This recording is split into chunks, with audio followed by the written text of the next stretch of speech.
Hello and welcome to episode 22 of the Forward Progress of Football podcast. I am your host, Zach Pardee, and today we're going to be going over the New Orleans Saints. Let's get right on into it.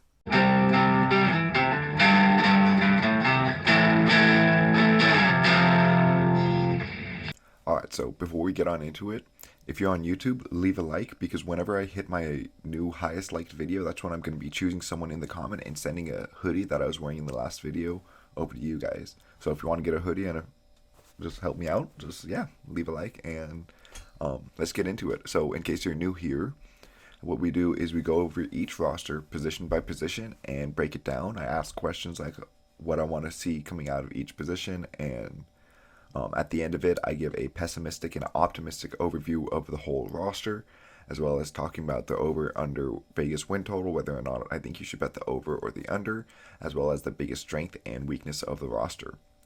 At the end of this whole series, I'm going to be doing a season prediction where I'll give my official win totals for each team, as well as a playoff prediction and an awards prediction. So, without wasting any more time, let's get into the New Orleans Saints.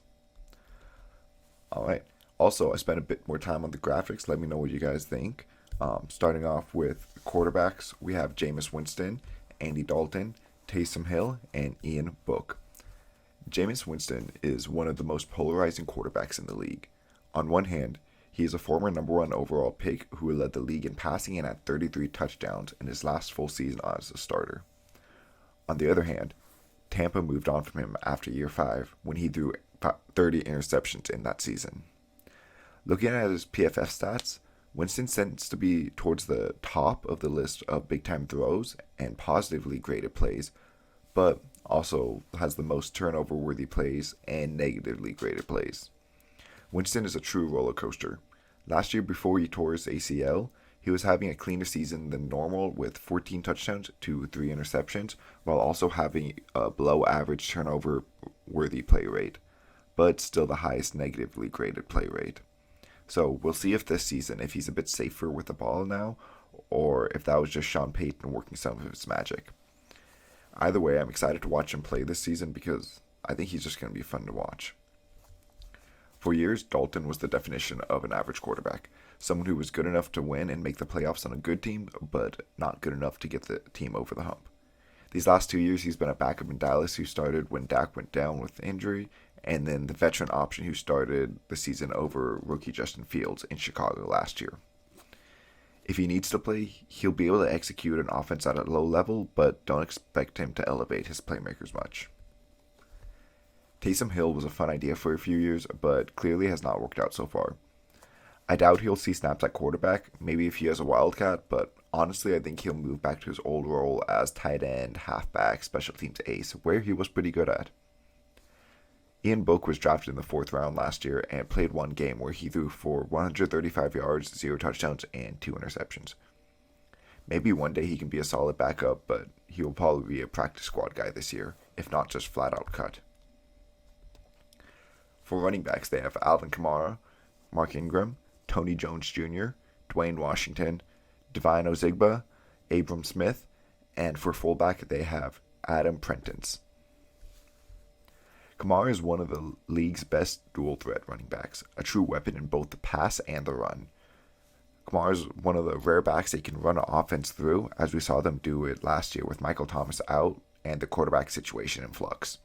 We'll see if the departure of Sean Payton changes his usage at all, or if he'll remain one of the tops back in the league. He did miss 4 games with injury last year, however, so hopefully he stays healthy all of this year. Ingram spent his first 8 years in New Orleans before playing 2 years in Baltimore and half of last season in Houston before the Saints traded to get him back. His best seasons were as a complimentary back to Kamara, and he looked good again in that role last year. We'll see if he can keep producing at 33 years old. Jones went undrafted 2 years ago and saw a handful of snaps, resulting in about 150 yards last year, but only 2.6 yards per attempt. Washington spent 2 years in Detroit before spending the past 4 in New Orleans, but hasn't done much with his time there, with less than 300 yards and 0 touchdowns with the team. Ozigbo went undrafted in 2019 and has hardly played in the NFL. Smith is an undrafted free agent from this season, and Prentice went undrafted last year and saw a decent amount of snaps as the team's primary fullback from week 12 on. For wide receivers, they have Michael Thomas, Chris Olave, Jarvis Landry, Marquez Callaway, Traquan Smith, Deontay Harty, Kevin White, Quan Baker, Aesop Winston, Kirk Merritt, Dejon Dixon, and Rashid Shaheed. Thomas is a top receiver in the league. In his last full season, he set the reception record with 149 catches to go along with 1,700 yards and 9 touchdowns. However, he missed much of 2020 and all of 2021 with injuries, and a bunch of dramas on whether he even wants to be with the Saints anymore.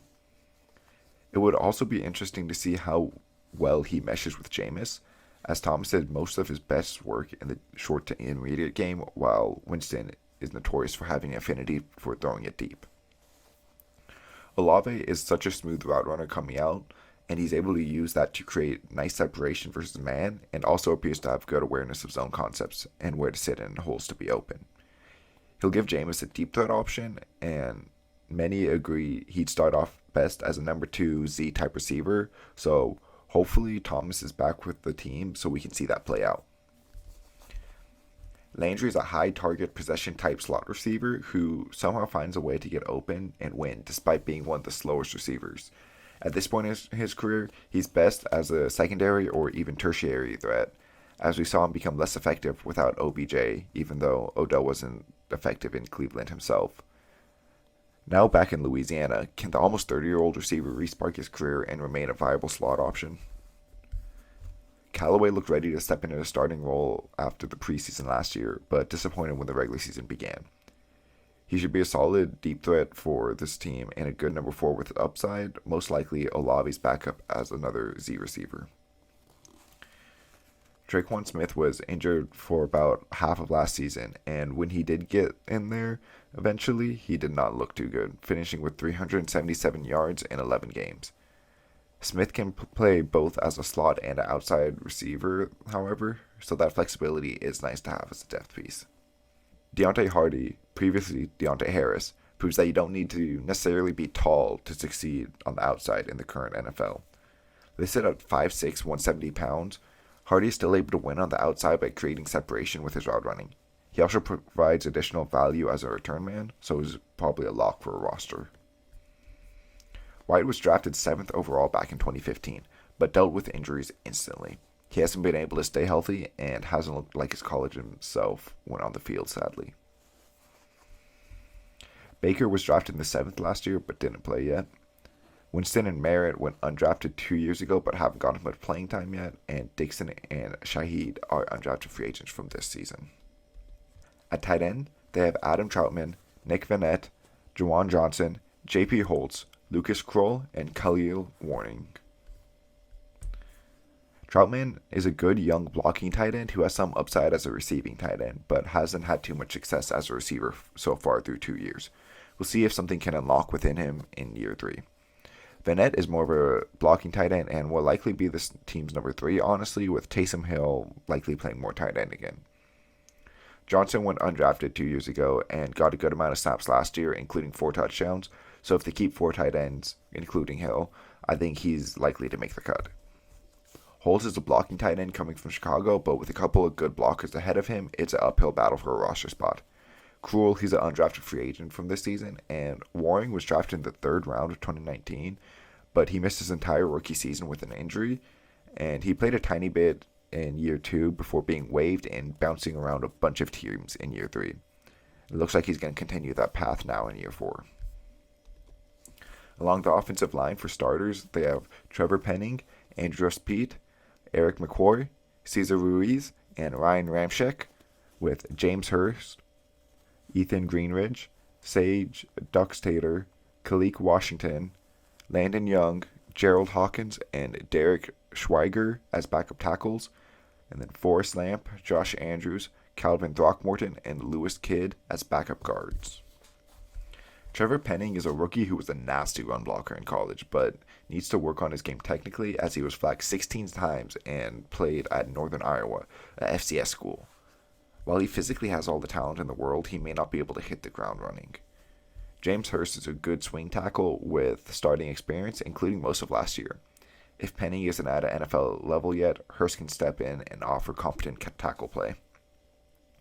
Greenridge went undrafted in 2019 and has hardly played yet, and Doxater and Washington are undrafted free agents from this season. Pete has struggled through injuries throughout his career and has been disappointing as a first-round pick, but somehow always gets voted into the Pro Bowl almost yearly, likely because he plays between two Pro Bowl talents. Hopefully he can stay healthy this year and provide some starter-level play. Lamp was a second-round pick for the Chargers in 2017, but injuries hindered his development and now is likely a backup for the rest of his career. Andrews went undrafted in 2014 and has bounced around the league. Last time getting snaps was back in 2020 with the Jets. McCoy was one of the league's best young centers and will only be turning 25 right before the season starts, so he should be a mainstay along this offensive line for years. Ruiz was drafted in the first round of 2020 but hasn't quite lived up to the billing, so in year 3 can he show some improvement and prove to be worth a first round pick. Throckmorton went undrafted in 2020 and started at both guard spots last year, but looked poor while doing so, so he'll likely remain a backup again this year. And Kidd, he went undrafted this year. Ramczyk was picked with the last pick in the first round back in 2017 and was instantly one of the league's top right tackles. If he doesn't get injured again, he should be a top tackle once again. Young was drafted in the 6th last year and made one start where he gave up only 2 pressures and 44 dropbacks, which isn't too bad for a young guy. Hawkins was drafted in the 4th round back in 2017, but so far has mostly been used as a 6th lineman in jumbo packages for various teams. And Schweiger is an undrafted free agent from this year's class. For interior defensive linemen, they have David Onyemata, Shai Tuttle, Kendavius Street, Malcolm Roach, Albert Huggins, Jordan Jackson, Jaleel Johnson, and Josh Black. Onyemata is a great interior rusher who also is no pushover against the run. Last year he had 32 pressures in the 11 games he played in, with his career high coming a year ago in 2020 with 46 pressures and 7 sacks. He will be turning 30 this season, but he should still have a few good seasons left in his prime. Tuttle went undrafted back in 2019 and has shown steady improvement, proving so far in his career that he's better against the run than the pass. He'll likely start again this year, but could get rotated out a lot, just like last season. Street is coming from San Francisco after playing out his rookie contract there as a 4th round pick. He wasn't overly impressive while there, but he did show some flashes against the pass. Roach went undrafted back in 2020 and has seen a couple hundred snaps so far, more so against the pass than the run, but hasn't impressed too much in either aspect. Higgins has bounced around a lot since going undrafted in 2019, but stuck around another year in New Orleans after playing decently in the rotation. Jackson was drafted in the 6th round as a bit of a tweener player this year, and we'll see how much he plays in year 1.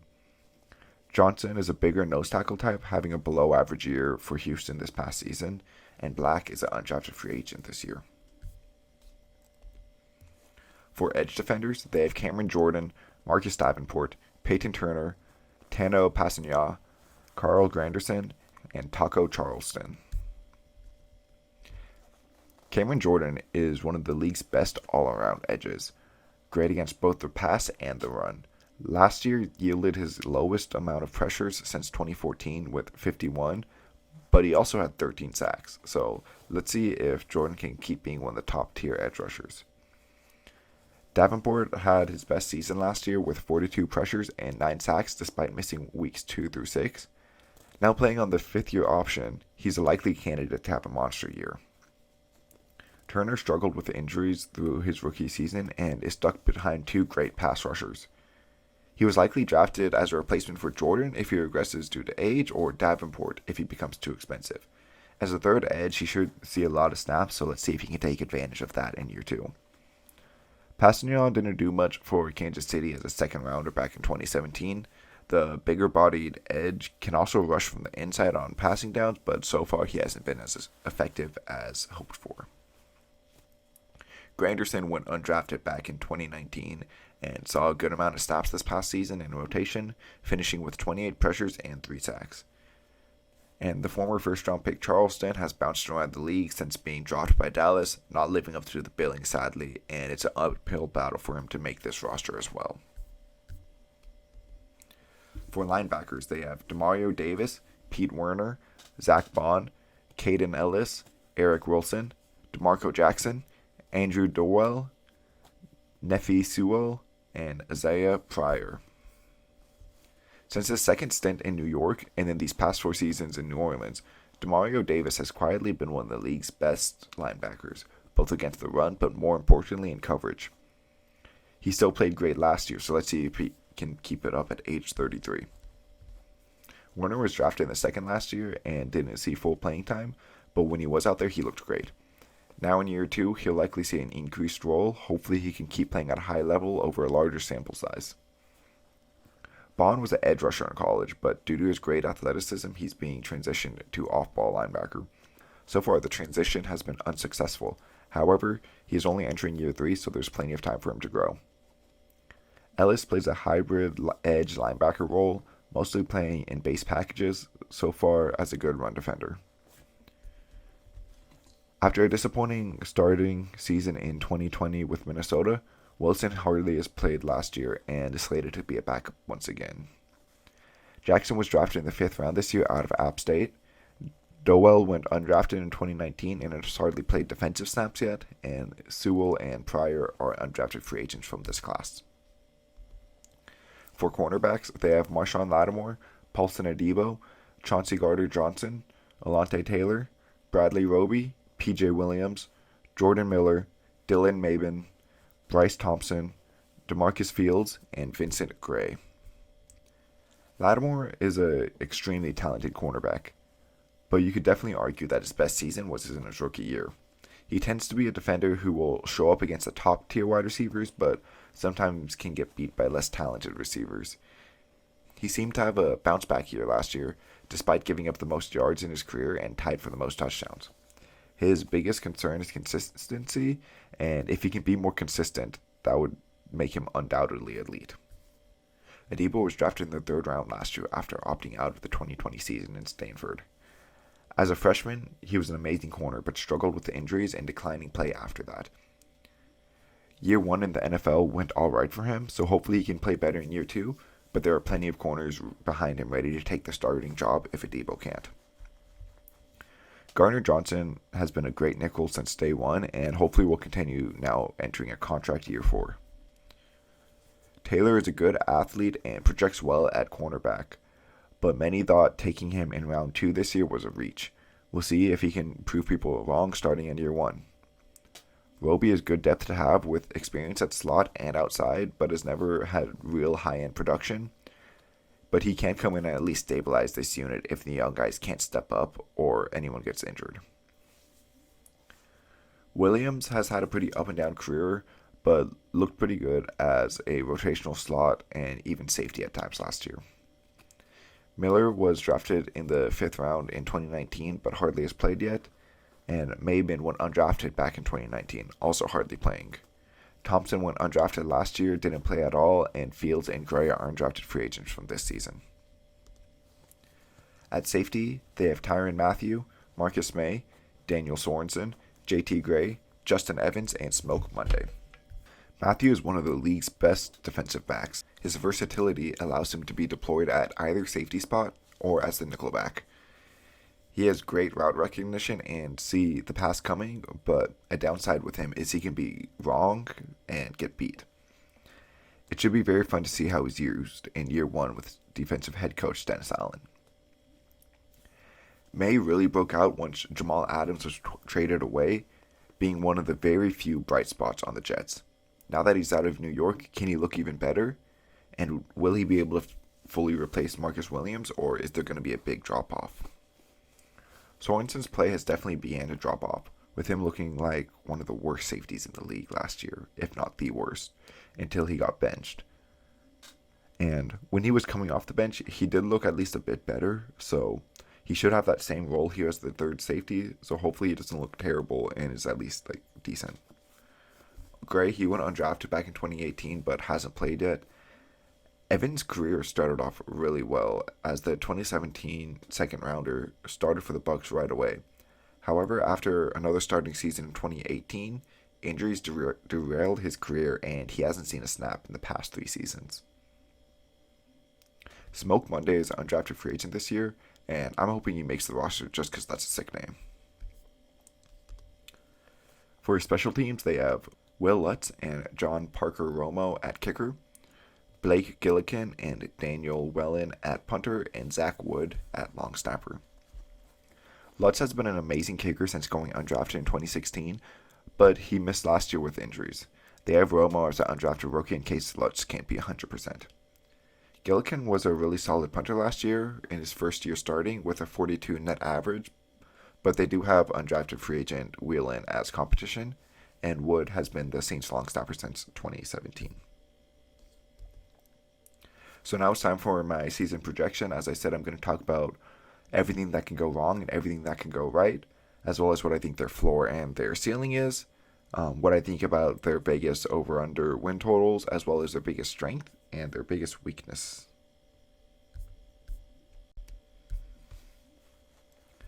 So, pessimistically, I think their floor is a 7-win team. This is a really solid roster, and unless this coaching is just absolutely atrocious, I don't think it will be. I think 7 wins is as worst as they can go.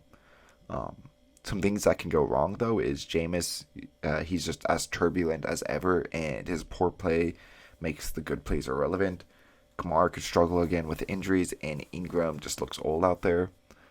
Thomas, he doesn't come back, whether it's due to injuries or gets traded or whatever, and Olave can't hit the ground running, and Landry and the rest of the receiving room can't step it up. Troutman is unable to establish himself as a receiving threat, and Penning struggles as a rookie, with Pete and Ruiz looking poor at guard spots. Even pessimistically, I think this defensive line will be like fine at worst.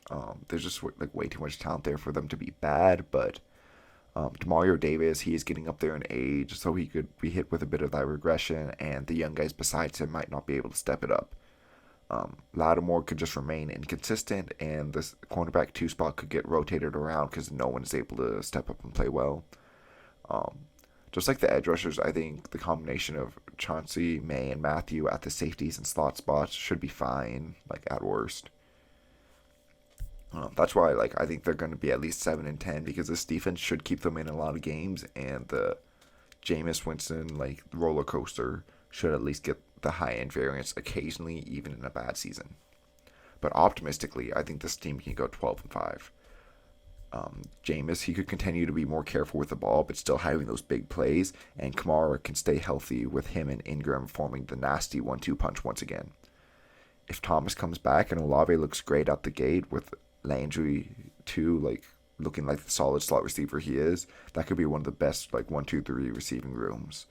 Troutman, he can continue to progress, and this O-line can look pretty solid if Penning, as long as he's not too bad as a rookie and no one else is a really bad weak link. This pass rush, it could be one of the best in the league between 3 solid edge rushers rotating in and out. Tuttle, if he's able to step it up a bit, and Onyemata continues his great play. Davis should continue to look elite as long as age doesn't hit him, and Werner, if he is able to play like he did last year over a larger sample size, could be one of the best in the league. Lattimore, if he's more consistent, and then Adebo or Taylor, the rookie, can step up at cornerback number 2. That could be a really great 1-2 with Gardner Johnson remaining amazing in the slot, and then Matthew and May over top, creating an elite safety tandem. I was honestly shocked to see their over-under was only 7.5 wins. I think they have a real shot to win their division, and I would definitely hammer the over. My guess is Vegas is really concerned that there's a huge drop-off between Peyton and Allen, because that's the only thing I can think of with this team winning 9 games last year. But I think this roster is so talented, and with Allen and offensive coordinator Pete Carmichael having been under Peyton's tutelage for so long, I think this team's going to be just fine. Their biggest strength, I put as their secondary. This unit could be absolutely nasty. They have 4 arguably elite players at 4 of the 5 positions. I said arguably, They have shown elite flashes, maybe not the consistency of it, but yeah. As long as the cornerback 2 spot can carry this weight, this might be the best secondary in the league, especially because they're going to be playing behind a good pass rush that's going to get the ball out fast. And then their biggest weakness I put as offensive uncertainty. This offense just has so many question marks on it. Every play with Jameis Winston seems to be a question mark.